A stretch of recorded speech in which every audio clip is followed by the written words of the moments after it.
On a forgotten stretch of Texas highway, there once stood a motel that promised nothing more than rest for the weary.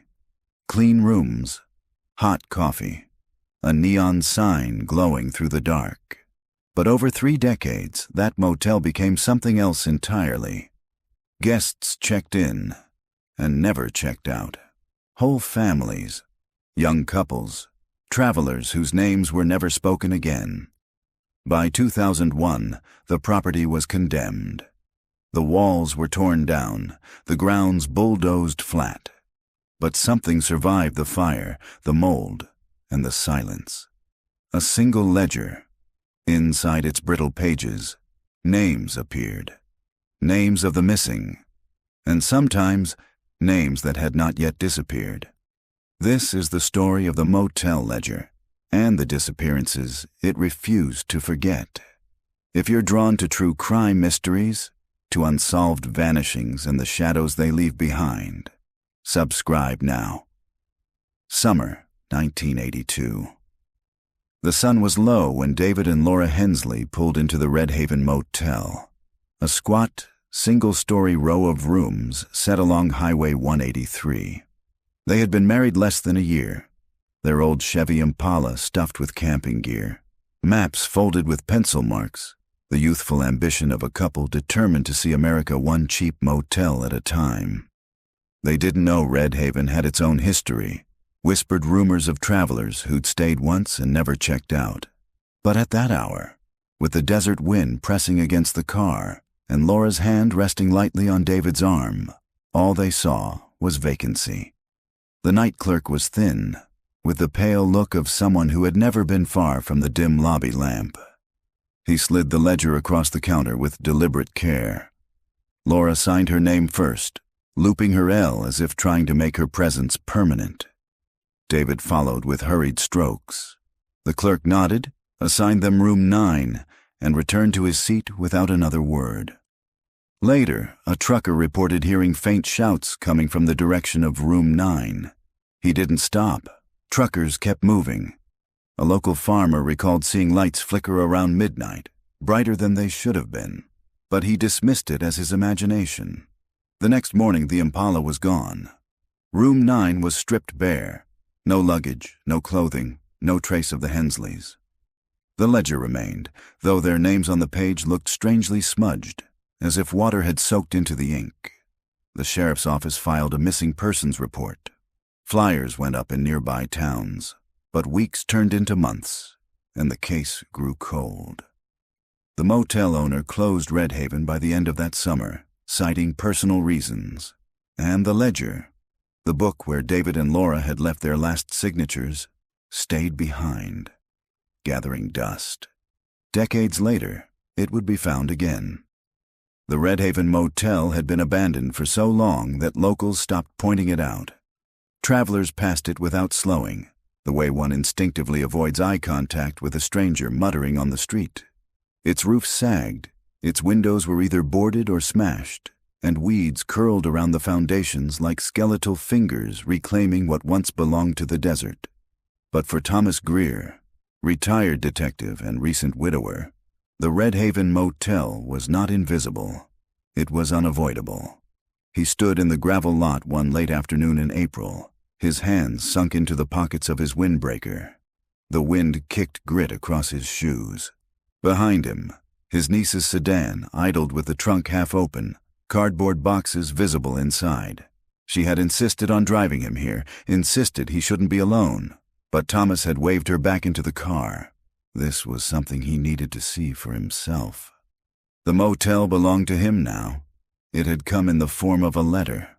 A legal notice from a law office in Abilene stating that an estranged cousin, someone Thomas hadn't seen in decades, had passed, leaving the property to him. No one else had wanted it. No one else had claimed it. The attorney called it a burden more than an asset. But the moment Thomas read the words Red Haven Motel, he felt a pulse in his chest. He remembered. He had been a rookie deputy in 1982 when the Hensleys vanished. His superior had been the one to handle the case, but Thomas had tagged along during canvassing. He remembered knocking on doors, hearing the locals' muttered gossip. feeling the strangeness of the motel lobby even then. He remembered the smell of mildew and dust, the night clerk's hollow eyes. And he remembered how quickly the investigation collapsed. No bodies, no car, no evidence. Now, almost 40 years later, the building was his. He exhaled, the dry air scraping his throat, and stepped toward the lobby. The door groaned against his hand before giving way, revealing the stale darkness inside. The first thing he noticed was the silence. Not the ordinary kind, but the thick, suffocating quiet of a place abandoned mid-breath. A chair still sat behind the check-in desk. A lamp leaned against the wall, its shade collapsed inward like a broken lung. A telephone with a coiled cord hung limply off its cradle. Thomas stepped farther in. His shoes crunched against grit and broken glass. The air smelled faintly of paper, mold, and rodent droppings. And then he saw it. On the counter, half buried beneath a layer of dust, lay a book. He froze. The ledger. Its leather cover was cracked like sunburned skin, the corners softened from decades of touch. Dust clung to its surface, but the gold-embossed word GUESTS was still faintly visible.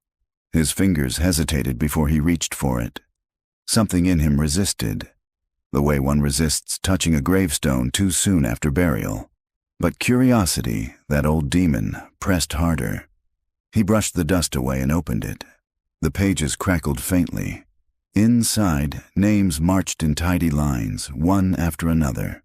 Couples, families, lone travelers, each with a date, a room number, and a check-in time.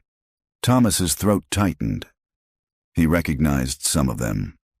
Not personally, but from old missing persons reports. There was Laura and David Hensley, July 1982, room 9. The page following their entry was ripped jaggedly down the middle, as if someone had torn it out in haste. He flipped forward. August 1984. Another couple. Names circled faintly in pencil. He turned more pages. The pattern repeated. Clusters of names matching long cold cases from Central Texas, all of them tied to the motel, all of them vanishing without explanation. The deeper he read, the colder he felt. His own handwriting had appeared once, scrawled at the margin in his rookie days. Interview locals. No leads. He barely remembered writing it. Time slowed. Thomas closed the book abruptly and leaned against the counter, his heart thudding like it wanted out. The motel hadn't just been a waypoint for travelers. It had been something else entirely. A trap. A funnel where people entered and then disappeared, swallowed by silence and dust. "Uncle Tom?" His niece called from outside, her voice muffled by the walls. He closed his eyes, steadying himself before answering. "I'm fine," he lied. But he wasn't. Not at all. The next morning he returned with coffee in a thermos and gloves on his hands. He sat at the desk where countless clerks had once signed in guests and opened the ledger again, forcing himself to move slower this time. Page after page. Entry after entry. The book felt endless, like it was feeding him names rather than surrendering them. Some names had checkout times noted neatly, but others didn't. Others ended abruptly mid-stroke, the ink bleeding into nothingness. He noticed something else, a symbol. Small, barely visible, a faint cross-like mark in the corner of certain entries. Not every missing person had it, but many did. A code. The thought chilled him. Whoever had kept this ledger wasn't just recording names, they were marking them, selecting them. He leaned back, his jaw tight. The ledger wasn't just a record, it was evidence. Evidence no one had ever bothered to see. He thought of calling the sheriff's office immediately, but then he remembered the cases he had worked, the dismissals, the bureaucracy. He imagined an officer flipping through the pages, shrugging, filing it away under property cleanup. Number. Not yet. Thomas wanted to understand first. He needed to see where the trail led. So he began with the earliest entries, copying the names onto a notepad. He cross-referenced the dates with what he remembered, what he could dig up from old newspaper archives. The Hensleys were only the beginning. There were more, dozens more. The motel had eaten people, and now, after all these years, the ledger had spat their names back out. Thomas closed the book, staring at the cracked ceiling. For the first time in months, since before his wife's death, he felt something like purpose stirring in his veins. This ledger was speaking. He intended to listen. The library in Abilene hadn't changed much since Thomas last visited it 20 years ago. The carpet was still the color of faded moss, the fluorescent lights still hummed faintly overhead, and the old wooden tables bore carved initials of restless students who had passed through long before the internet took hold. Thomas sat with the ledger propped open beside his notepad, the librarian casting him occasional curious glances. He hadn't told her what he was researching, only that he needed access to microfilm records of the Abilene Reporter news archives. She obliged, but her gaze lingered on the ledger as though it carried a weight heavier than its pages. The machine whirred softly as he scrolled through the rolls of film, headlines rushing by in a blur of years. 1981. Local fair opens. 1982. County budget dispute. 1983. Teacher retires after 40 years. He stopped when he reached July 1982. There it was. Austin couple vanishes during summer road trip. The article was brief. David and Laura Hensley had last been seen checking into a motel near Cisco, Texas. Their car was missing. Their families were pleading for information. No foul play was suspected at the time. Thomas tapped his pen against the desk. He remembered the casual way the sheriff had closed the case file within weeks. Probably ran off together, he'd muttered. Couples do that all the time. But they hadn't. Their names were in the ledger, stamped with that faint cross mark in the corner. Someone had taken them. He flipped forward. August 1984. Young pair from Lubbock disappears en route to Dallas. The details mirrored the Hensleys. Checked into a motel, never checked out. Authorities at the time speculated that they'd hitched a ride or simply left town. Their families had never believed it. Thomas rubbed the bridge of his nose. 2 couples, same pattern, same location, and those weren't the only names marked in the ledger. He had copied 12 so far, all spanning between 1982 and 1995. 12 unsolved vanishings linked to the Red Haven Motel. The pattern gnawed at him. He could almost feel the ledger whispering at his elbow. Look closer. There's more. By evening, he was back in his small bungalow. The ledger spread out across his kitchen table. A yellow notepad beside it bloomed with notes, arrows, and dates. Coffee cups gathered like sentries, cooling beside his elbow. His wife, Marion, had once teased him about this kind of work. "You're happiest when you're tangled up in other people's mysteries," she used to say. "You forget to eat, forget to sleep, but you look alive in a way you never do otherwise." Her absence still ached, but tonight the ache blended with the thrum of purpose. Thomas turned another page. The handwriting shifted slightly, a different clerk, maybe, or the same hand aged over years. Some entries were neat and elegant, others jagged and rushed.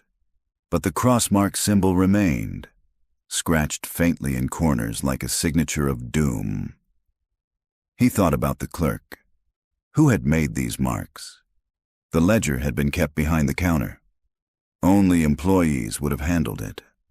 Was it the thin night clerk he remembered from 1982? The one who avoided eye contact? Or was there someone else behind the desk at different times, quietly tagging certain names as if marking prey? He shivered. The clock struck midnight, its sound unusually loud in the quiet house. Thomas realized his stomach was hollow. He hadn't eaten since noon. With a sigh, he closed the ledger and placed it gently on the counter. "Tomorrow," he murmured, as if promising the book itself. "Tomorrow, I'll dig deeper." The next morning, he drove out to the county courthouse. He hadn't been back since retirement. The clerk at the records desk looked surprised when he introduced himself, but she smiled kindly, perhaps remembering his years of service.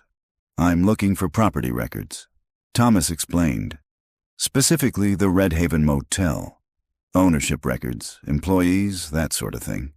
She nodded and disappeared into the back, returning with 2 thick folders bound in twine. "Not much demand for these," she said. "Last time anyone asked was the mid-90s. Thomas carried them to a quiet corner table. The folders smelled of dust and old ink, their contents a jumble of deeds, tax receipts, and typed employment rosters. He sifted carefully. The motel had been built in 1967 by a man named Robert Halverson. It passed through 3 different owners by the early 80s, eventually landing in the hands of a couple named Darrell and Elaine Mason. The Masons owned it during the time of the Hensley disappearance. Employee records were thin, mostly part-time clerks and housekeepers, but one name repeated, appearing on payroll documents year after year. Eldon Carr. Thomas frowned, the name tugging at his memory. He flipped back to 1982. Yes, that was it. Eldon Carr had been the thin night clerk. He leaned back, staring at the name. The man had worked at the motel for over 15 years, through multiple owners. Always on the payroll, always present. And now, Thomas jotted the name into his notebook, circling it heavily. That evening, he called a friend from his old precinct, a sergeant still active in the sheriff's office. "Eldon Carr," Thomas said when his friend answered. "Do you know if he's still around?" There was a pause, then, "Carr. Yeah, I think so. Lives out near Breckenridge, if I'm not mistaken. Old trailer on the edge of town." "Why?" Thomas hesitated. "I might need to pay him a visit." "Just following a trail." "You're retired, Tom," the sergeant said gently. "You don't need to chase ghosts anymore." But Thomas only thanked him and hung up. He stared at the ledger lying on his table. Ghosts or not, the trail was alive. The drive to Breckenridge was long and lonely, the kind of road where time seemed to stretch. Dust clouds swirled across the asphalt. Barbed wire fences bordered fields of dry grass. The sun hung low, orange bleeding into violet. Thomas found the trailer easily. It sagged under its own weight, the aluminum siding dented, windows covered in sheets instead of curtains. A dog barked weakly somewhere inside. He parked across the road and sat for a moment, his fingers drumming against the steering wheel. He hadn't planned what to say. He wasn't even sure Carr would remember him, let alone talk. Finally, he stepped out, the gravel crunching underfoot, and crossed toward the trailer. The door opened before he could knock. An old man stood there, thin as a rail, his eyes sunken and suspicious. His hair was sparse, his shirt stained with grease. "Yes?" the man rasped. "Eldon Carr?" Thomas asked. The man squinted. "Who's asking?" "Thomas Greer. Sheriff's Department. Retired now. We met a long time ago. Red Haven Motel." At the mention of the motel, something flickered in Eldon's expression, a quick shadow across his face. His grip on the doorframe tightened. "That place is gone," Eldon said flatly. "Ain't nothing left there." Thomas nodded slowly. "I know. But I found something. The ledger. Your handwriting's in it." Eldon's jaw twitched. His eyes darted to the road, then back to Thomas. For a moment, the old man looked as if he might slam the door shut. Instead, he sighed, shoulders sagging. "You better come in," he muttered. The inside of the trailer smelled of tobacco and mildew. Stacks of old newspapers were piled against the walls. A single bulb lit the space with sickly yellow light. The dog, a mutt with gray fur, lay curled on a tattered blanket, watching silently. Eldon gestured to a chair, then lowered himself into another with a wheeze. "Ledger, you say?" he asked, his voice cautious. Thomas nodded. "It's full of names. Some of them belong to people who vanished. Their entries are marked. You worked there long enough. You know something. Eldon rubbed his temples with trembling fingers. That book should have burned with the rest. The rest? The old man didn't answer immediately. He stared at the floor, his breathing shallow. Then he whispered, "Some things don't want to be remembered." Thomas leaned forward. "What happened to them, Eldon? To the Hensleys? To the others?" Silence. Only the faint hum of the bulb and the dog's slow breathing. Finally, Eldon looked up, his eyes glassy. "You really want to know?" Thomas held his gaze. "Yes." Eldon's lips trembled into a bitter smile. "Then God help you." For a long time, Eldon didn't speak. He leaned back in the chair, his hands trembling faintly on the armrests. His eyes had that faraway glaze Thomas knew well, the look of someone balancing on the edge of memory, deciding whether to step forward or turn away. Thomas waited. Patience was a skill honed in interrogation rooms, and he could still wield it like a blade. At last, Eldon exhaled. "I was just the clerk," he said, his voice low. "You need to understand that. I didn't have a say in who came or went. I just kept the books, the ledger," Thomas prompted. Eldon nodded. "That ledger's older than me. Older than Redhaven. They brought it when they opened the place. Said it came with the property. Rules were rules. Everyone signed in. And those marks?" He paused, his jaw tightening. "Those weren't mine."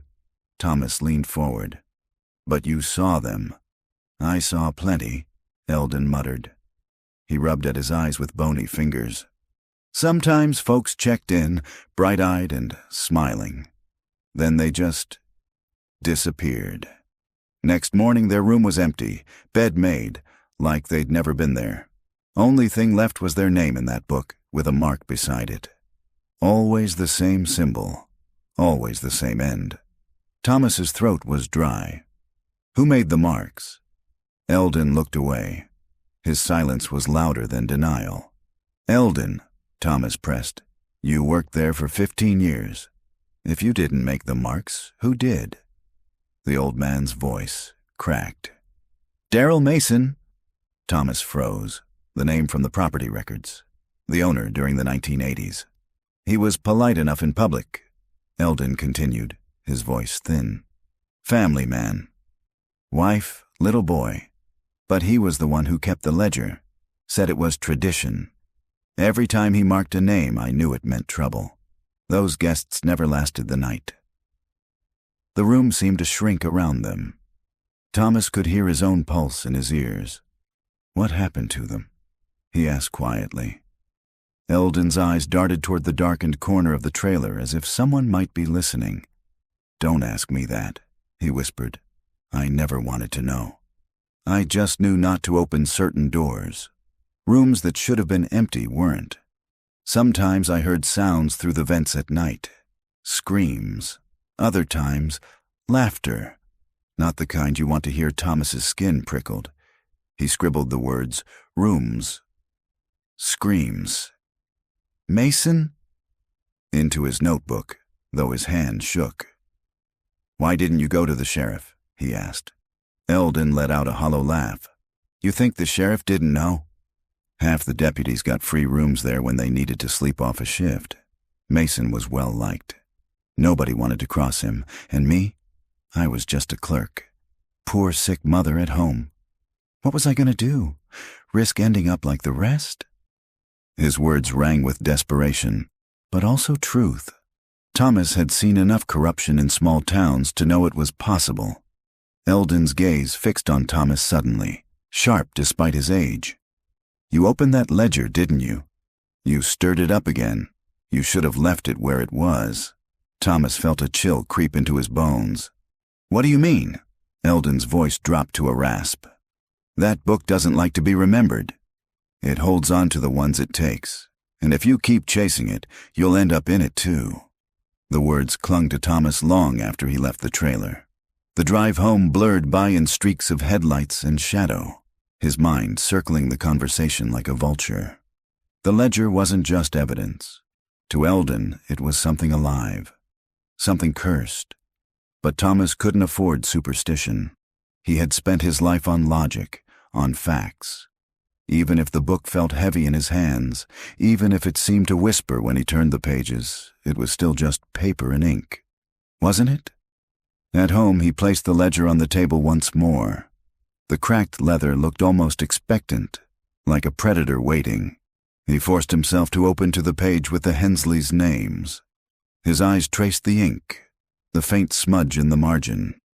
What had really happened in room 9? He closed his eyes, trying to reconstruct it. The couple arriving, weary from travel. Eldon handing them the key. Darrell Mason watching from the office. Later, a mark scratched beside their names. And then, nothing. Vanished, erased. Thomas rubbed his temples. He had been at this long enough to know patterns. Disappearances didn't happen without cause. Someone had taken those people. Someone had hidden the evidence. And the ledger wasn't just a record. It was a list of victims. But if Mason had been behind it, where was the proof? Where were the bodies? He flipped through the pages until his fingers stopped on a date. September 1989. A young woman named Claire Rowley. Room 12. No checkout recorded. Something about the name stirred him. He dug through his notepad until he found it. A missing persons bulletin he'd copied from the archives. Claire Rowley, 19, last seen traveling alone from Oklahoma City to Austin. Family insisted she'd never have run away. Thomas stared at the ledger, then at the bulletin. The match was undeniable. A thought struck him, sharp and unrelenting. Maybe not everything had been erased. Maybe something still lingered at the motel. 2 days later, he drove back to Red Haven.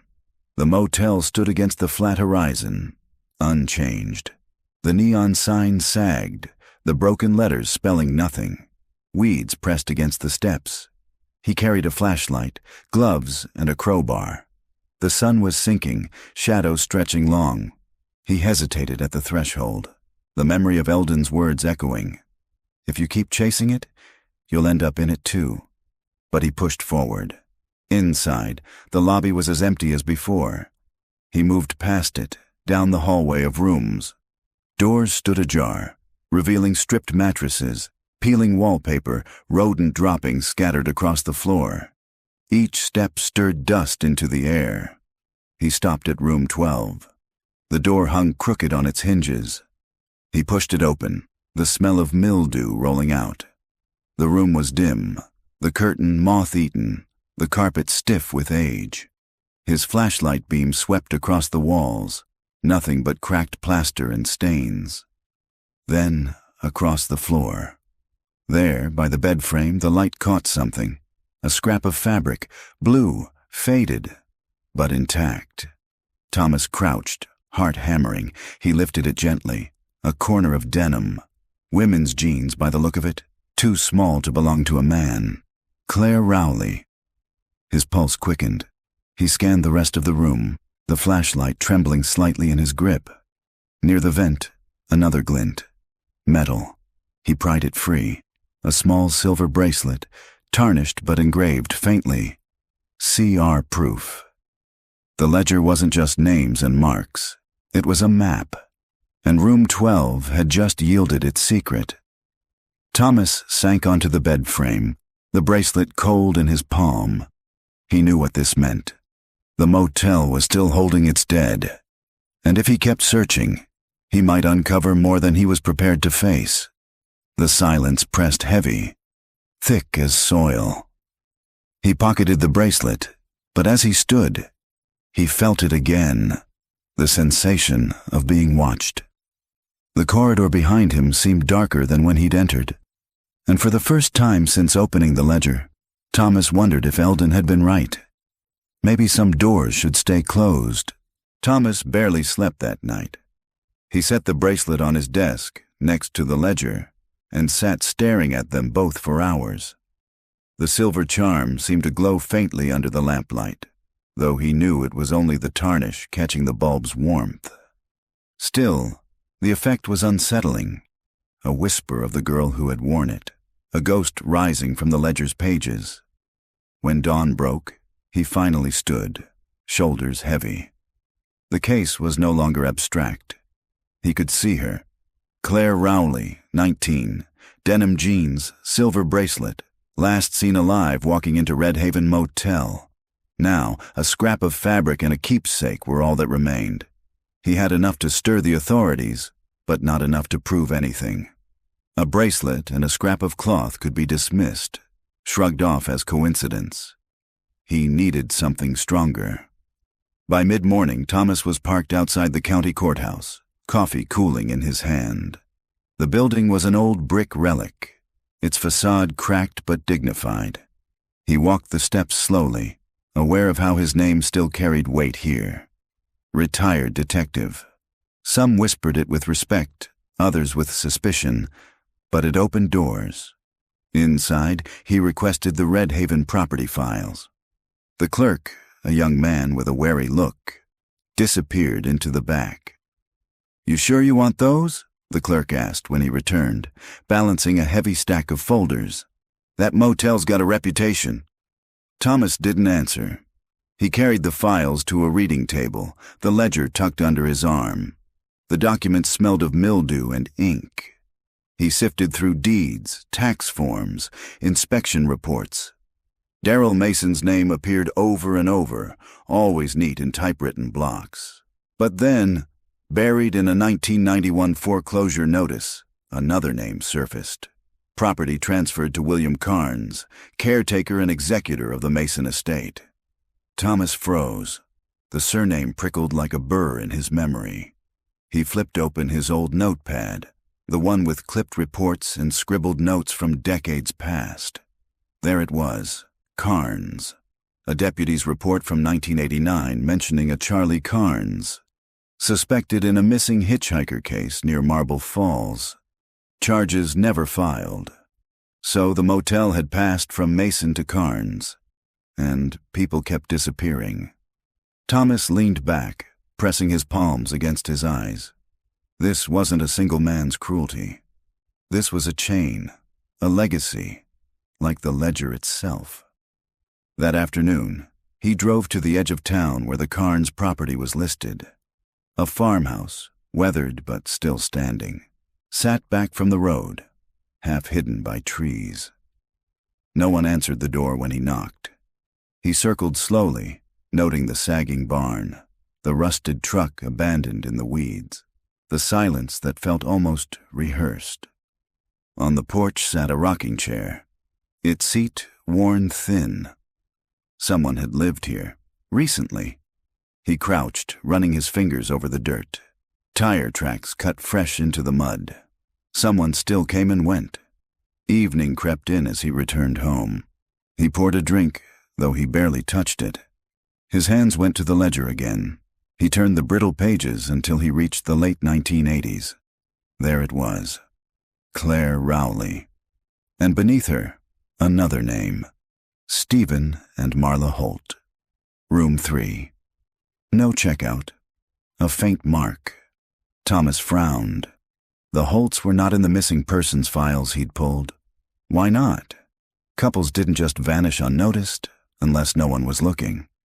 He marked the page with a slip of paper and sat back. The motel was hiding entire families, erasing them with the stroke of a pen. And the ledger wasn't merely record. It was ritual. A soft knock startled him. He glanced at the clock. Nearly 9. When he opened the door, a woman stood on the porch. Gray hair, eyes sharp despite her age. "You're Thomas Hale," she said. Her voice was steady, but her hands twisted around each other nervously. "Yes, and you are?" "My name's Linda Holt." Thomas's pulse quickened. She continued, her eyes darting past him toward the ledger visible on the table. "I heard you're asking about the motel, about the names. Stephen and Marla Holt were my parents." Thomas let her in.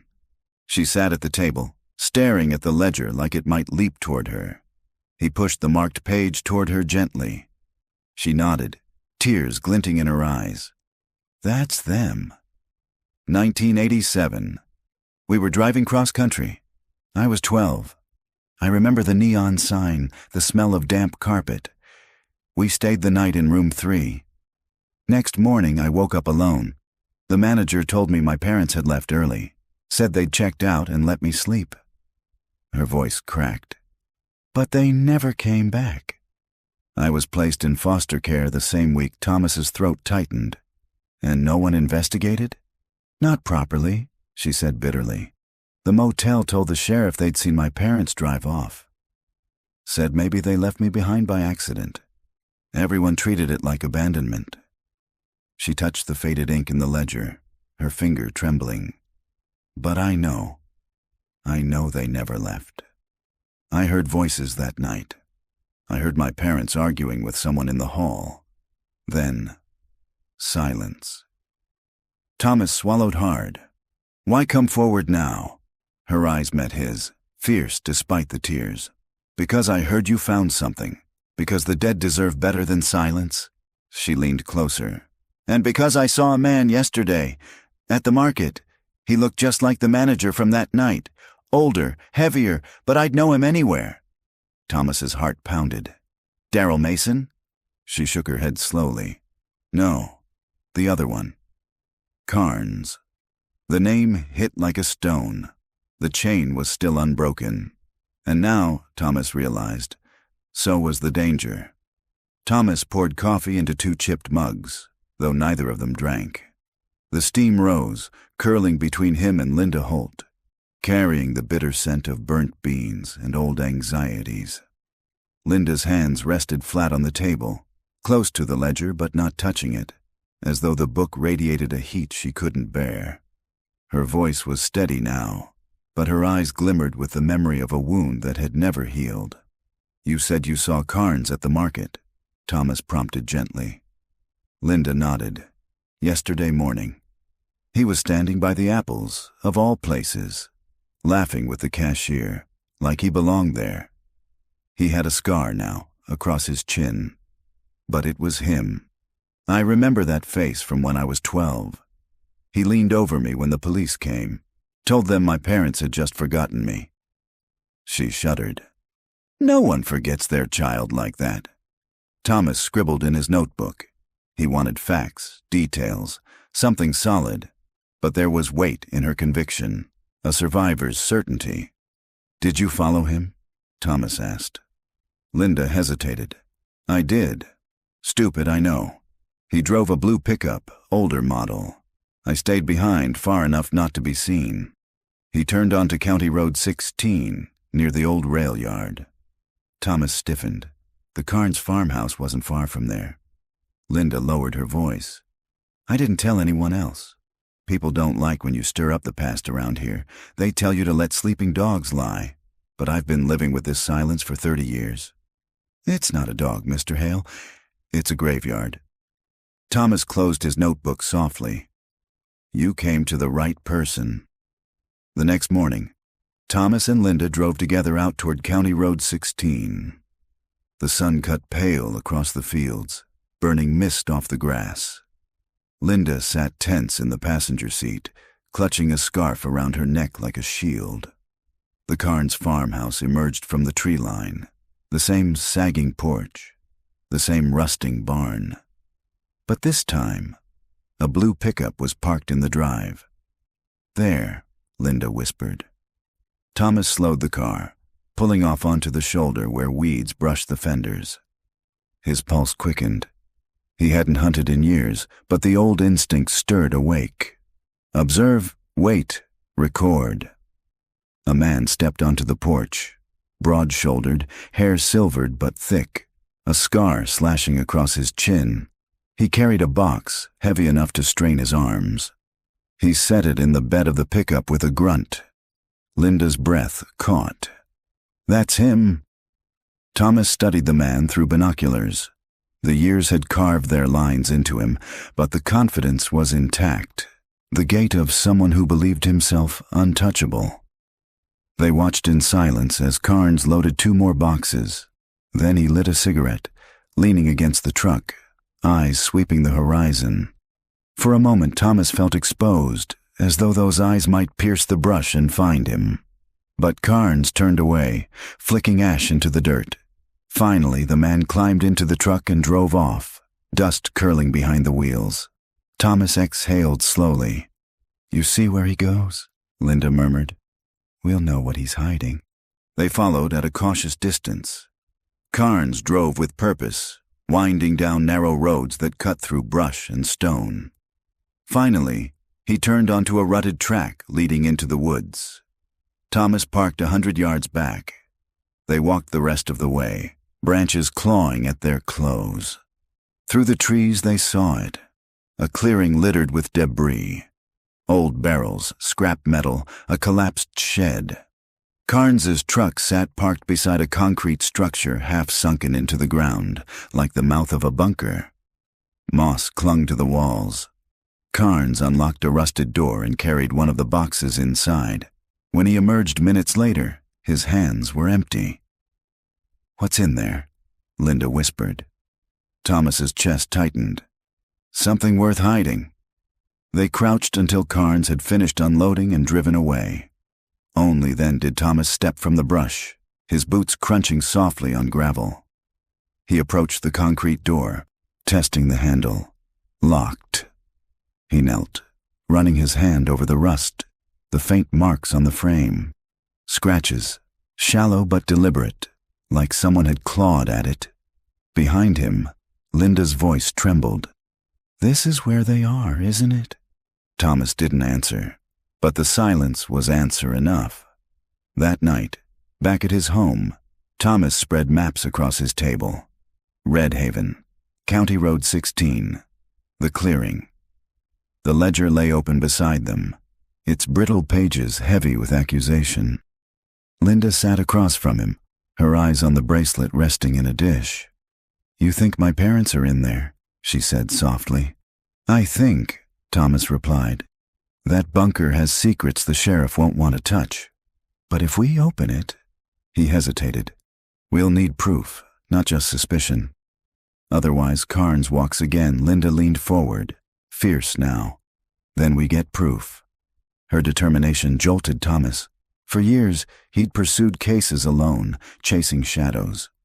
But here was someone whose life had been carved open by the motel's silence, someone willing to face it head on. For the first time since he'd opened the ledger, Thomas realized he wasn't alone. The following evening, Thomas returned to the clearing, this time with tools: crowbar, flashlight, gloves. Linda had insisted on coming, but he persuaded her to stay near the road. If anything went wrong, she'd be their lifeline. The woods whispered around him as he forced the crowbar into the lock. Rust flaked, metal groaned. Finally, the shackle gave with a snap. He pushed the door open. The air that rushed out was damp, sour, the stench of rot and earthbound things. He raised the flashlight, its beam cutting through dust. Steps led downward, concrete walls sweating with moisture. He descended slowly, the silence amplifying every heartbeat. At the bottom, the room opened wide. Concrete floor, low ceiling, and boxes. Dozens of them, stacked against the walls, some rotted through, spilling yellowed paper. But it wasn't the papers that stopped him. It was the smell. Thomas moved the beam. In the far corner, against the damp wall, lay bones. Dozens, long femurs, ribs collapsed inward, skulls staring eyeless into the dark. Some wrapped in tatters of clothing, some bare, all jumbled together. His throat constricted. The ledger hadn't lied. Every mark, every missing checkout, they were here.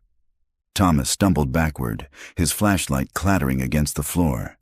He caught himself on the wall, gasping. His mind screamed to turn and run, but his body froze, transfixed by the truth at last unearthed. Behind him, he thought he heard something. A creak on the steps above. The door. Closing. The slam of the bunker door echoed like a gunshot. Thomas jerked his head upward, flashlight beam trembling across the concrete ceiling. The shaft of daylight had vanished. Only a thin line of shadow showed where the door had sealed shut. His pulse thudded in his ears.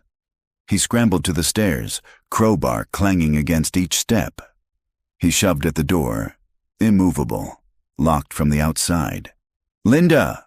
His voice boomed, muffled by the concrete. "Linda!" Silence. He pressed his ear to the door. Nothing but the faint hum of the woods. No footsteps, no reply. He gritted his teeth, forcing himself to breathe slow. Panic would waste oxygen, though the stench already clawed at his lungs. He descended again, flashlight beam skimming over the stacked boxes, the scraps of paper curling with age, and the bones. Always the bones. He crouched beside the nearest pile. The flashlight revealed the jagged grin of a skull, jaw broken clean away. A faint scrap of fabric clung to its collarbones, plaid, sun-faded. He lifted it carefully. A child's shirt. Thomas swallowed hard. He steadied the beam on the wall above the remains. Scratches marred the concrete.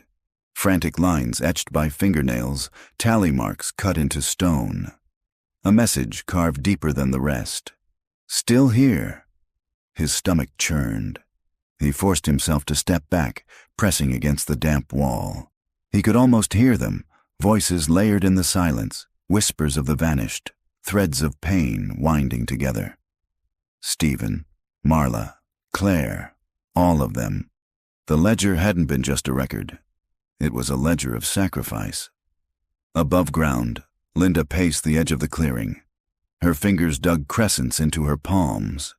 She had watched Thomas slip into the bunker, his flashlight a small star in the dark, and then the slam of the door had jolted her like a whip. She ran forward, pounding on the concrete. "Thomas! Thomas, answer me!" Only her own ragged breath came back. She staggered back toward the road, fumbling with her phone. But there were no bars, not out here. Just dead air. Her mind screamed for her to run, to drive to town, to fetch help. But the thought of leaving him trapped gnawed at her.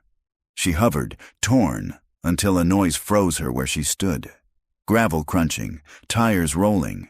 She ducked behind the brush, peering through leaves. Headlights cut a pale arc across the clearing. The blue pickup rolled in slow, steady. Carnes, Linda's heart pounded so hard she feared he'd hear it. She sank low, the weeds clawing at her skin, forcing herself still as the truck parked beside the bunker. The driver's door opened. Boots struck gravel. Below, Thomas heard it too. The heavy thud of footsteps overhead. Dust sifted from the ceiling. His pulse jolted. He pressed himself into the corner, flashlight extinguished, swallowing the dark like poison. The lock screeched. Metal rasped. The door cracked open, spilling in a wedge of light. Boots descended the steps, each echo deliberate. A figure emerged, broad-shouldered, scar on the chin catching the beam of a lighter. The sulfur flare lit his face, eyes glittering with cruel amusement. Carnes. "Well, well." His voice was a rasp, amused but cold. "I wondered who'd stir up old ghosts. Should have known it'd be a cop." Thomas gripped the crowbar, his palms slick. "You killed them," he said, voice steady despite the tremor in his gut. Carnes laughed, the sound bouncing off the walls. "Killed? Number. I kept them. Fed the ledger what it asked for. You think this place belongs to me? It's older than me. Older than Mason, older than any of us." He swept the lighter's glow across the bones, eyes gleaming. "We just honored the tradition." Thomas's skin crawled. "You're insane." "Insane." Carnes stepped closer, boots crunching bone fragments. "Look around. These aren't victims. They're offerings. The ledger keeps balance. You burn it, you break it, and you'll find out what it really takes." Thomas raised the crowbar. Carnes only smirked. "You don't get it yet," Carnes said softly. "The book doesn't want me. It wants you above ground." Linda's legs trembled as she crept closer to the door. She could hear voices faintly rising from the depths. Thomas's steady tone, Carnes's low growl. She spotted something leaning against the truck bed, a shotgun, barrel glinting in the dusk. Her breath caught. Every instinct screamed at her to run. But another voice whispered louder, "If you leave, he dies, like your parents." Linda's fingers closed around the shotgun stock. The wood was rough, the weight startling. She clutched it to her chest, forcing herself toward the concrete mouth of the bunker. Below, Carnes circled, lighter flame flickering. "You know what I admire about you, Hale," he said. "You're stubborn. But stubborn men break the hardest. Same way your kind always broke when you came sniffing around in the old days." Thomas steadied the crowbar, forcing calm into his voice. "Where's the rest of them?" "The ones not down here?" Carnes tilted his head, eyes glinting. "Some are ash. Some are water. Some are nothing you'd recognize anymore. But their names... their names live in the book. That's the beauty." Flesh rots, but ink remembers. Thomas tightened his grip. "Then let's see if ink bleeds." He lunged. The crowbar swung, metal whistling. Carnes dodged, the lighter flying from his hand. Darkness swallowed them whole, punctuated only by the crash of bone and the roar of their struggle. The crowbar clanged against concrete. Carnes's fist slammed into Thomas's ribs, breath blasting from his lungs. They grappled, shadows colliding, the air thick with dust and rot. Then, a new sound. A click. A voice. "Step away." Light spilled from the doorway. Linda stood at the top of the stairs, shotgun braced against her shoulder, hands shaking but eyes blazing. "Carnes," she said, her voice ragged but clear. "It's over." The scarred man froze, chest heaving. His lips curled into a thin smile. "Is it?" The bunker air was thick with rot and silence, broken only by the hiss of Linda's breathing. Her finger rested stiffly on the trigger, the shotgun heavy against her shoulder. She had never held a gun in her life, but in that moment she didn't tremble like a novice. She trembled like a survivor forced back into the scene of her childhood nightmare. "Drop it," she said. Her voice wavered but didn't break. Carnes raised his hands slowly, palms out, but the smile never left his face. His eyes flicked between Linda and Thomas as if measuring which of them would falter first. "Look at you," Carnes drawled. "Little Linda Holt, all grown up. I wondered if you'd remember." Her stomach lurched. Hearing her name on his lips ripped her 30 years backward. Room 3. The damp carpet. Her parents' voices muffled by the wall, and then the manager's shadow looming at the doorway. "You took them," she whispered. Carnes tilted his head. "I didn't take anyone." The ledger chose. "I just carried out its will." Thomas forced himself upright, ribs aching, crowbar still in his grip. "Enough," he barked. "You killed them. You marked them. And you're going to answer for it." Carnes's grin widened. "Answer? To who? A washed-up cop and a broken little girl? The book doesn't answer to anyone. It writes its own story." Linda's eyes burned. She shifted her stance, pressing the stock tighter against her shoulder. Then this is where the story ends. For the first time, the smile faltered. Thomas seized the hesitation. He swung the crowbar, clipping Carnes across the shoulder. The older man staggered, crashing against the bone pile. A femur snapped under his weight with a sickening crack. Carnes roared, surging forward. Thomas braced for impact, but Linda fired.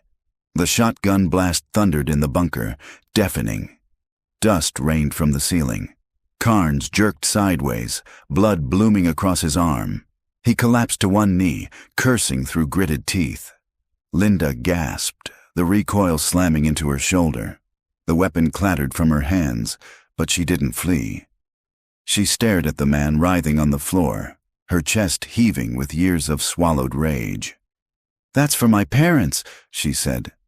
Carnes laughed, even through the pain. A ragged, gurgling sound that raised goose flesh on Thomas's arms. "You think that matters?" Carnes rasped. "Go ahead. Kill me. But the ledger doesn't stop. You burn it. It rewrites itself. You bury it, it digs back out. You can't silence what it wants. Thomas lunged, driving the crowbar into Carnes's chest. The man choked, eyes bulging, then went still. Silence swept the bunker. Linda staggered back against the wall, trembling violently now. Thomas pulled the crowbar free, his own breath jagged. He looked at her, her eyes wide, her face pale. "It's over," he said. But as the words left his mouth, he knew they were a lie. They climbed out of the bunker into the cool night air. The stars stretched endless above them, indifferent to the blood and bones below. The blue pickup sat waiting, silent witness. Linda sank to the ground, hugging her knees. Tears streaked down her cheeks, though she made no sound. Thomas crouched beside her. "You saved us," he said quietly. Her eyes flicked to him, haunted. "I didn't save them." He had no answer. He turned his gaze to the trees. Every instinct told him they should call the sheriff, report the scene, let the law take it from here. But Eldon's words came back. The sheriff knew. The deputies looked the other way. Would it be different now? Or would the bunker be sealed, the bones catalogued, and the truth diluted until it was another forgotten file in the archives? Thomas clenched his jaw. The ledger was the key. The ledger would tell the story in a way bones never could. He pictured the cracked leather cover lying on his kitchen table, pages heavy with names, with choices. Carnes was right about one thing. The book had survived decades of silence, and now, in his hands, it was louder than ever. They left the clearing in silence. Linda rode with her arms wrapped tight around herself, eyes fixed on the dark road. Thomas kept both hands steady on the wheel, though his mind churned. He could feel the weight of the crowbar in the trunk, sticky with Carnes' blood. He could smell the sour bunker clinging to his clothes, but most of all, he could hear the ledger whispering at the back of his mind, urging him onward. Keep turning pages, keep digging. There are more. By the time they reached town, the first light of dawn was breaking. Thomas pulled into his driveway, the bungalow dim and still. He turned to Linda. "You don't have to keep going," he said gently. "You've done enough." Her eyes met his, fierce through exhaustion. "I'm not stopping." "Not until they're found. Not until someone remembers them all." Thomas nodded. He recognized that fire. It was the same one that had kept him on cases long after others gave up. The ledger was no longer his alone. Inside, he placed the book between them. Linda opened it, her fingers brushing carefully across the inked names. Her eyes lingered on the cross-marked entries. "How many?" she whispered. "Too many," Thomas said. "And if Carnes was right, not all of them are in that bunker." They sat in silence, pages rustling as if the book turned itself. At last, Linda spoke, her voice low but steady. "Then we follow it." Line by line, Thomas studied her. This woman who had lost everything at 12, and yet still carried herself with defiance. He felt the weight of the road ahead, dangerous, consuming, but also necessary. For the first time, he let the truth settle in his chest. This wasn't just about justice. It was about memory, about refusing to let silence win. The ledger would speak, and they would listen. For 3 days, the ledger never left the kitchen table. Thomas and Linda sat across from each other, daylight to dusk, combing through the brittle pages. Coffee mugs multiplied around them, notebooks filled with dates and names, the air thick with exhaustion and obsession. The ledger seemed to breathe with them. Each time they turned a page, it was as though the house itself shifted, wood groaning faintly, air stirring in unseen drafts. Linda traced the ink with trembling fingers. "Some of these aren't even from Texas. Oklahoma, Arkansas, New Mexico." Travelers just passing through Thomas nodded grimly. "That's why it went unnoticed for so long." No single town carried the burden. Each disappearance looked isolated. But it wasn't, she whispered. No. He tapped his pen against the page. It was systemic. A machine.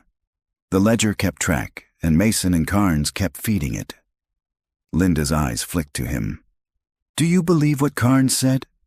That the book wants something? Thomas hesitated.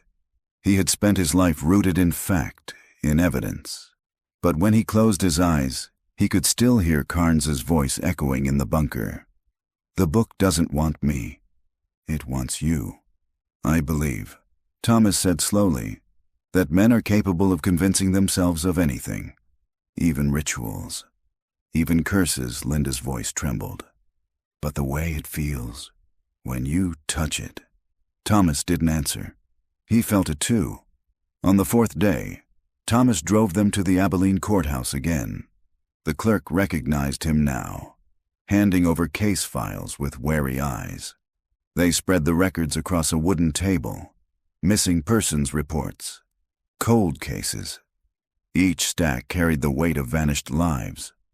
Linda sifted through the papers with a precision born of grief. She paused on one, her breath catching. Here, she said, sliding the report toward Thomas. Alan and Rebecca Lawson, 1985, family vacation, last seen near Cisco. Thomas checked the ledger. The name was there, room 5, a faint cross mark etched in the corner. He exhaled slowly. How many does that make now? Linda counted the notepad filled with names. 33. And that's just the ones we've confirmed. The silence between them thickened. Later, over diner coffee that tasted of burnt grounds and resignation, Thomas studied Linda's face. She had grown paler, her eyes ringed with shadows, but the fire hadn't dimmed. You need rest, he said gently. She shook her head. Rest is for people who don't know what's missing. I've lived 30 years in half-light. This is the first time I've seen the truth. Her words struck him. He thought of Marion, of the nights she sat across from him, pleading for him to step away from cases that drained him. He had ignored her then too. The difference was that Linda had no one waiting at home. The motel had stolen her anchor. Thomas reached across the table, resting his hand lightly on hers. We'll finish this. Together she met his eyes, and for the first time, a small, weary smile cracked through the grief. That night, Thomas dreamed. He stood in the motel lobby, the neon sign flickering through the cracked window. The ledger lay open on the counter, pages fluttering though no wind stirred. Names bled into one another, ink dripping like fresh wounds. A voice whispered, layered, countless tongues speaking as one. Turn the page. He tried to step back, but his feet rooted to the floor. The book glowed faintly, light seeping from its spine. When he looked down, his own name was there, written in neat black ink. Thomas Greer. Room 9. He woke with a start, sweat soaking his shirt. The ledger sat across the room where he had left it, closed and silent. Yet he felt certain the page had been written while he slept. The following morning, Linda suggested something Thomas hadn't dared consider. What if we talked to the families? She asked. The ones still alive. We can't be the only ones who remember. Thomas hesitated. Families meant stirring grief. Families meant reopening wounds long scarred. But families also meant testimony, proof that the sheriff's office couldn't dismiss. All right, he said. They started with the Lawson's son, now grown, living in Dallas. Then the sister of Claire Rowley, in Oklahoma. Each conversation was jagged, a knife twisting open old pain. But each family remembered the motel, the night clerk, the silence that followed. And each time Thomas showed them the ledger, their hands shook as though they were touching something alive. On the drive back, Linda was quiet. The highway stretched endless, the fields burned gold under the sinking sun. Finally she spoke. Every time someone touches it, the ledger gets heavier. Do you feel it? Thomas tightened his grip on the wheel. I feel something. It's like it wants us to keep going. Like it won't stop until every name is remembered. Thomas glanced at her. Her eyes were fixed on the horizon, but there was a haunted gleam in them. And what happens, he asked softly, when we reach the last name? Neither of them answered. That evening, as Thomas placed the ledger back on the table, he noticed something he hadn't before. A fresh page. It hadn't been there yesterday. The paper was crisp, the ink darker, and on it, written in the same hand that had filled the rest of the book, was a new entry. Linda Holt. Room 3. Thomas's breath caught. His hands trembled as he turned the page back and forth. The sheet was real, not imagined. Linda, he called. His voice cracked. She appeared from the hall, her eyes immediately drawn to the book. She froze. Her name stared back at her, her face drained of color. It knows me, she whispered. Thomas's chest tightened. Carnes had been right. The book was not finished, and now it had chosen its next victim. Linda stood frozen, her name staring back at her in black ink. The letters curved neat and deliberate, as if written by a careful clerk long dead. Linda Holt. Room 3. Her lips parted, but no sound came. Her hands lifted, hovering over the page, then dropped to her sides as though touching it might complete some unspoken ritual. Thomas forced himself to breathe. We didn't write that, he said, though the obviousness of it made the words feel brittle. Linda's eyes flicked to him, wide with terror. Then who did? They both knew the answer. The ledger wrote itself. Thomas closed the book abruptly, the thud echoing through the quiet bungalow. We don't look at it again tonight, he said firmly. Not until we've cleared our heads. Linda nodded, but her expression betrayed her. She was still staring at the book, shoulders tense, body angled as if she were ready to snatch it open again. Sleep offered no peace. Thomas lay awake, listening to the wind rattle the window panes. Every creak of the house felt like a whisper. He rose at 2 a.m, padded barefoot to the kitchen. The ledger sat on the table where he had left it, innocent and silent in the dim glow of the street lamp outside. Yet he felt its presence like a second heartbeat. He gripped the edge of the table, fighting the pull. A small voice inside urged him, "One more page, just look." He forced himself back to bed, but the urge stayed with him until dawn. By morning, Linda was gone. Her coffee cup sat half-finished on the counter, her scarf draped across the chair. Thomas checked the driveway. Empty. A folded note rested beside the ledger. I need to see room 3. Don't follow. Thomas swore under his breath. He grabbed his keys, ignoring the protest in his ribs, and sped down the highway. The Red Haven Motel loomed like a scar on the landscape. Its roof sagged deeper with every season. Weeds clawed up the siding, but the neon vacancy sign still hung stubbornly, half-lit in the daylight. Linda's car sat parked in the gravel lot. Thomas entered through the lobby, the air stale and sharp with mildew. "Linda!" he called, voice low but urgent. No answer. He moved down the hall, flashlight beam cutting through the shadows. Room 3's door stood open. Inside, Linda crouched by the bed frame, hands trembling as she pulled something from beneath the rusted springs. A child's drawing, sun-faded, edges curling, 2 stick figures holding hands with a smaller one between them. The words in crayon, "Me, Mom, Dad." Her breath came ragged. "I left this here," she whispered. "The night they vanished." I remember Thomas's chest tightened. Proof. Small but undeniable. But before he could speak, a noise scraped the silence. The scuff of a boot in the hall. Thomas raised his flashlight, crowbar at the ready. "Who's there?" A shadow shifted beyond the doorway. Then a voice, smooth and unfamiliar. "You shouldn't be here." A man stepped into the frame, tall, lean, wearing a deputy's badge on his belt. His hand rested on the grip of his holstered gun. Thomas's gut clenched. "You're not with the sheriff's office," he said flatly.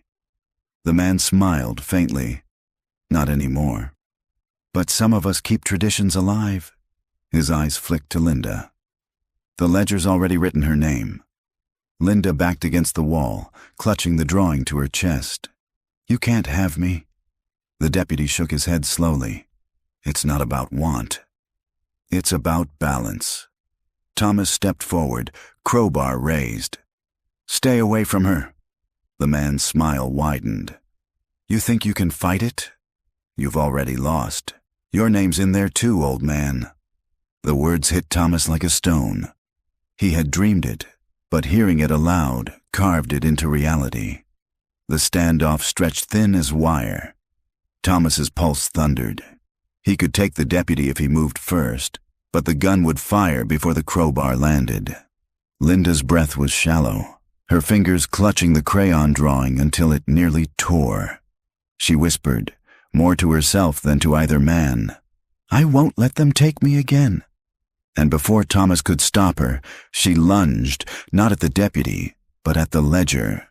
She had brought it with her, tucked in her bag. She slammed it open on the bed, pages flaring.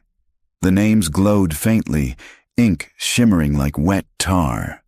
The deputy recoiled, his face tightening. Thomas shielded his eyes against the unnatural light. The air vibrated, low and hungry, as though the book had awakened in their presence. Linda screamed, her voice sharp and defiant. "You don't own me." And the page with her name, Linda Holt, room 3, tore itself free, fluttering upward before disintegrating into ash. The glow died. The ledger fell silent, limp and ordinary once more. The deputy cursed, retreating into the hall. "You don't know what you've done," he hissed. Then he was gone, boots pounding down the corridor, leaving only dust in his wake. Silence. Thomas lowered the crowbar slowly, chest heaving. Linda collapsed onto the bed, clutching the drawing. Her eyes were wide but burning with something fierce. "I changed it," she whispered. "It wanted me. But I changed it." Thomas stared at the ledger, heart hammering. For the first time, he believed what Carnes had said. The book wasn't just record. It was alive. And now it had lost something it had claimed. The question lingered, heavy as the air around them. What would it take in return? The motel seemed to exhale when they left. Thomas locked the front door behind them, the heavy chain rattling, but it felt symbolic at best. The ledger rode in Linda's arms, wrapped in an old towel like something that could burn skin if touched directly. They drove in silence, the road unspooling beneath them, dusk bleeding across the horizon. Thomas kept checking the rear-view mirror, half expecting headlights to appear, the deputy's pale grin catching them like a wolf tracking prey. But the highway remained empty. The only sound, the low hum of the engine and the faint whisper of pages shifting inside the bundle Linda clutched. She stared straight ahead, jaw clenched, the child's drawing folded carefully in her coat pocket. "You did something back there," Thomas said finally. His voice was gravel, more awe than accusation. "I tore my name out." Linda's tone was flat, almost dazed. "It didn't want me anymore." Thomas glanced at her. "And what if it wants me now?" Linda didn't answer. They reached town after nightfall. The sheriff's office was dark, only one patrol car parked outside. Thomas drove past, unwilling to test whether the badge-wearing deputy had allies inside.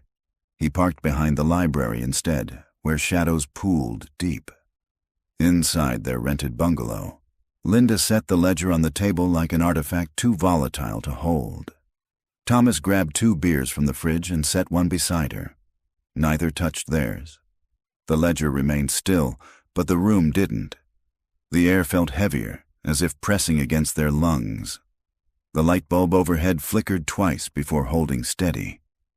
Linda whispered, "It's angry."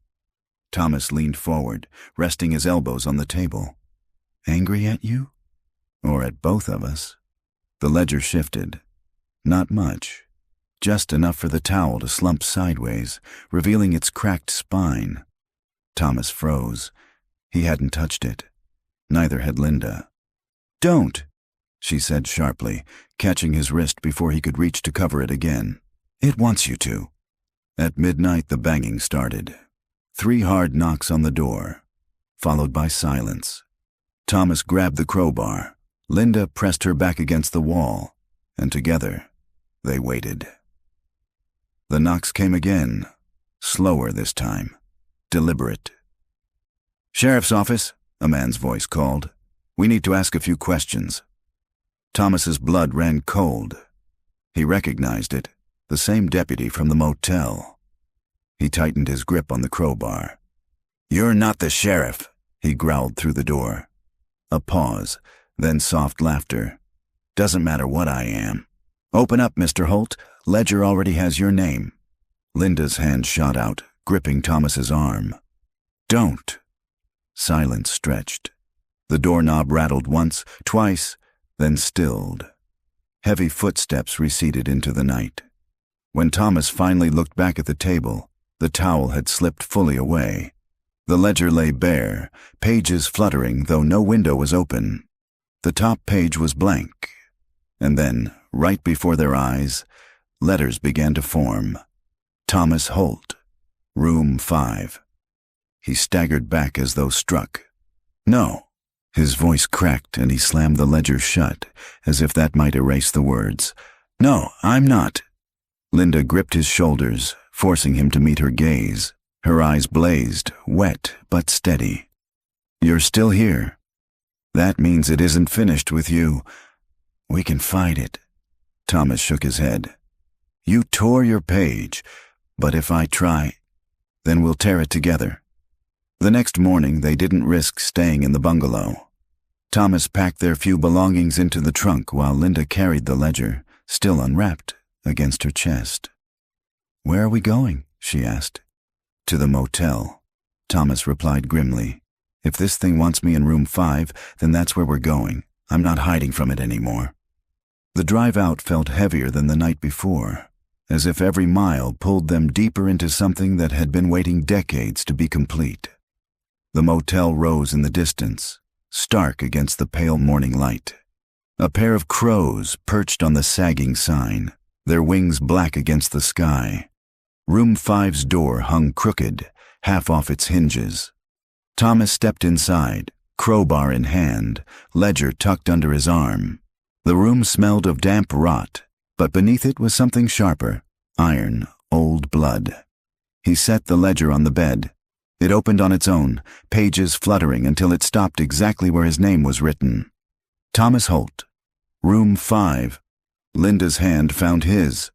"Now," she whispered. Together they gripped the page. The paper resisted, stretching like skin. A sound rose from deep within the motel, not human but vast, like the building itself was groaning in pain. Thomas pulled harder. The page tore halfway, then stopped. Ink bled across the tear, stitching itself closed as fast as they could rip it. Linda gasped. "It's fighting back!" Thomas roared, muscles straining, every fiber in his body screaming. The ledger shuddered, a violent tremor rattling the entire bed frame. A crack spidered across the ceiling plaster, and then, with a sound like a scream, the page ripped free. Silence crashed down. The torn sheet disintegrated into ash in Thomas's hand. The ledger snapped shut, as if sulking. Thomas collapsed onto the bed, chest heaving, ash drifting down onto his shirt. Linda pressed her forehead to his. "You're still here. It didn't take you." He clutched her hand, but fear gnawed at him even through relief. Because in the quiet, as the motel walls settled, he could swear he heard pages turning. Somewhere in the depths of the book, new ink was already forming. The motel did not release them. Even after the page turned to ash, Thomas felt tethered, as though invisible strings bound him to the sagging walls.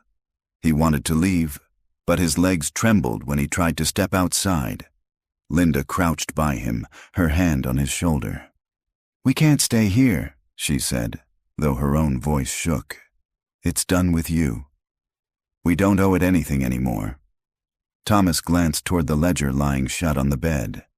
The cracked leather cover looked ordinary again, but he knew better now. The book wasn't just a record. It was a contract, and contracts always had fine print. "Listen," Linda whispered. Footsteps. Outside, gravel shifted beneath boots. A car door slammed, then another. Thomas staggered to the window, careful to stay hidden. Through the grime-smeared glass, he saw them. 3 men in plain clothes, all carrying weapons. One of them wore the same deputy's badge he'd seen the night before. The man with the pale grin. "They're here for it," Thomas muttered. The men fanned out. One heading toward the office, one circling behind the building. The deputy came straight for room 5. Thomas gripped the crowbar and motioned for Linda to get back. The door creaked open before the deputy even touched it, as though the motel itself wanted to welcome him in. He stepped across the threshold, gun drawn, smile wide. "You've done something foolish," he said. His gaze flicked to the bed where the ledger lay. It doesn't like when people break the rules. Thomas raised the crowbar. "Stay away from her." The deputy chuckled softly. "You think this is about you too? This place has been feeding for decades. You're just the latest names." Linda's hand darted into her coat pocket. She pulled out the crayon drawing she'd found beneath the bed in room 3. Her voice was sharp, cutting through the deputy's smugness. "You took them. The couple who stayed here. My parents." The deputy's smile faltered for the first time. "You don't know what you're saying." "I do." Her grip on the drawing tightened until her knuckles whitened. "This book took them, and you helped it. You've been helping it all along." The deputy's eyes darkened. "It's not about helping. It's about balance. People disappear so others can stay. You should have left when your name showed up." He raised the gun. Thomas moved first, swinging the crowbar with every ounce of strength left in him. The blow knocked the gun aside, the shot exploding into the wall. Plaster rained down, choking the air with dust. Linda screamed. The ledger shuddered on the bed, pages riffling like wings in a storm. The other 2 men burst into the room. One lunged for Thomas, the other grabbed Linda by the arm. The ledger's cover flew open, glowing now, ink spilling across the pages in twisting, shifting shapes. Names old and new. Some Thomas recognized. People from town who had vanished, couples whispered about in local bars.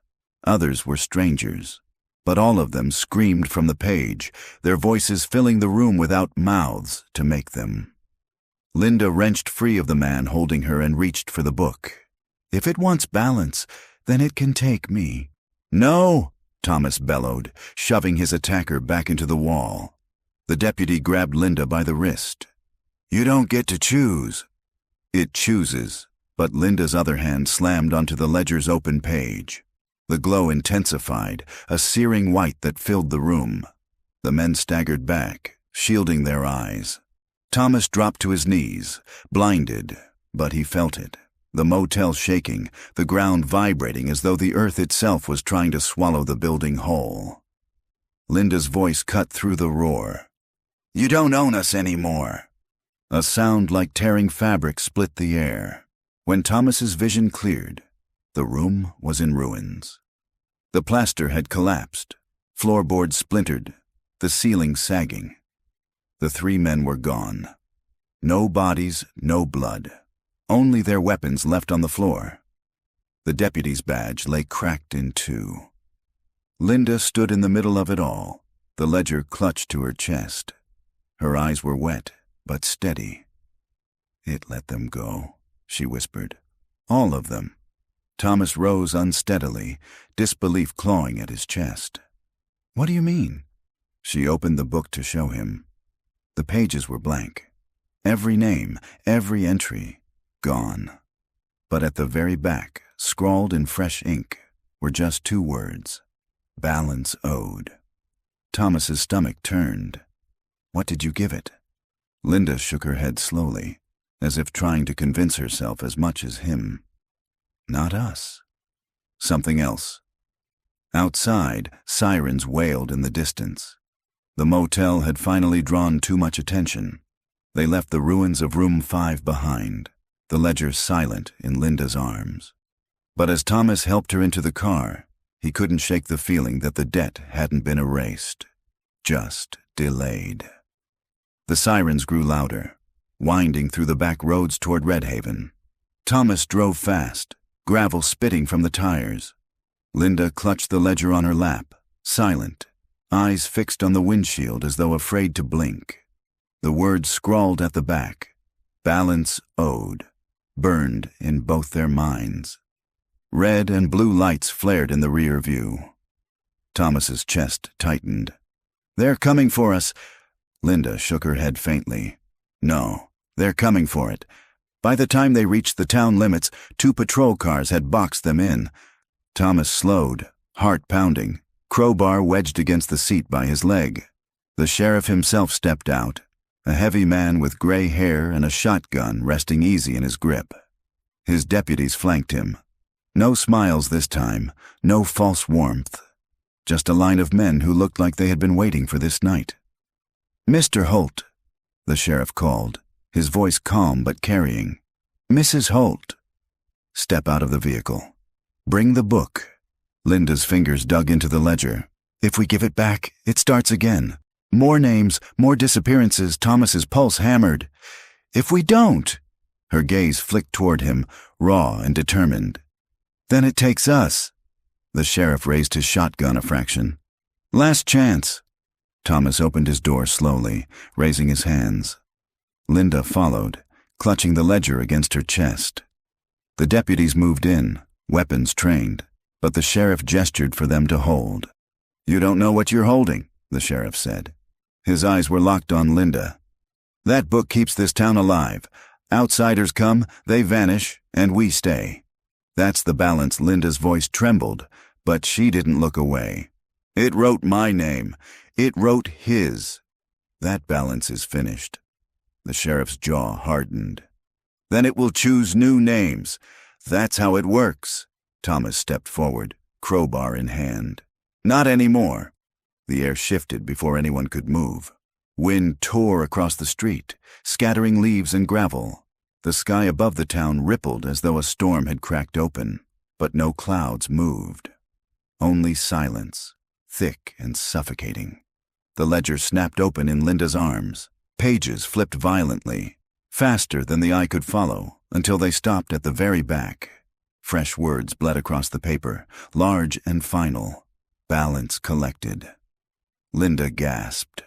Thomas turned toward her just as her knees buckled. "No!"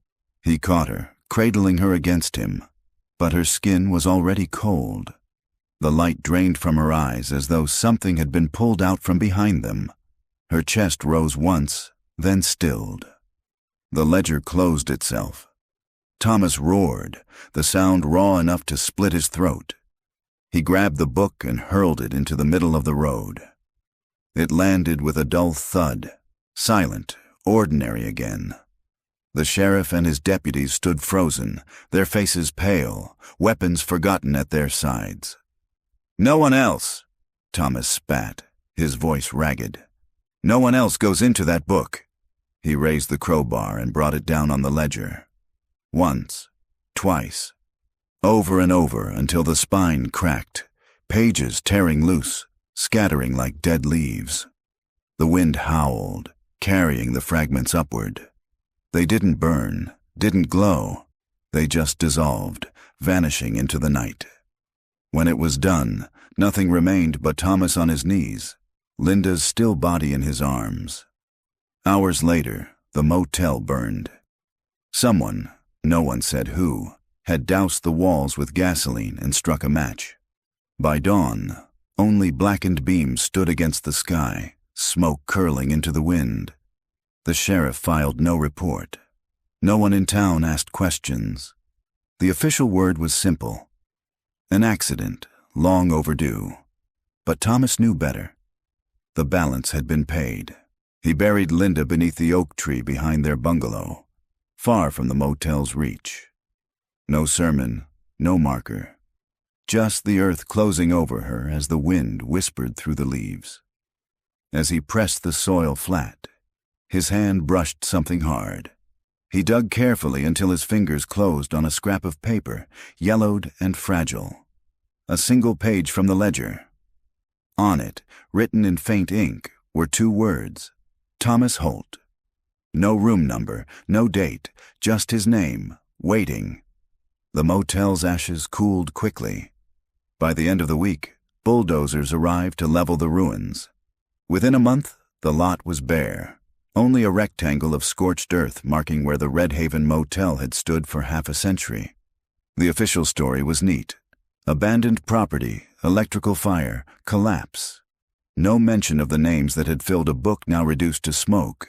No mention of the people who had vanished behind its walls. Thomas gave no interviews.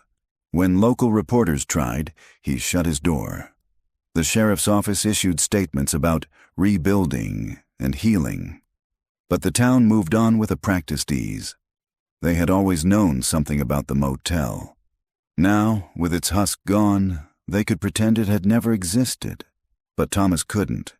He stayed in the bungalow for a while, drifting through rooms where Linda's scarf still hung on a chair, where her handwriting filled grocery lists pinned to the fridge. He spoke aloud sometimes, as though she might answer. She never did. The crowbar leaned by the door, its steel dented from strikes against the ledger. He couldn't bring himself to throw it away. It felt like the only honest record of what had happened. One evening, near dusk, he drove back to the empty lot where the motel had stood. The ground was barren now, bulldozed flat, but he could still smell the ghost of smoke in the soil. He stood in the middle of it, closing his eyes. For a moment, he thought he heard voices, laughter, faint and distant, the hum of neon, the click of a typewriter in the office. Shadows passed behind his eyelids, a parade of faces half remembered from photographs. He opened his eyes. The lot was empty, but something white fluttered against the chain-link fence at the far edge. Thomas walked to it slowly, heart pounding, until he saw what it was. A scrap of paper caught on the wire, weather-stained, edges curling. On it, faint but legible, was a line of ink. Room 6, check-in pending. There was no name yet, just the room. Thomas crumpled the page in his fist and shoved it deep into his pocket. He didn't know if the book had truly burned, or if it had only scattered, waiting to be rewritten. But he knew one thing. The motel was gone, yet its ledger still had pages left to fill, and somewhere, someone would be next.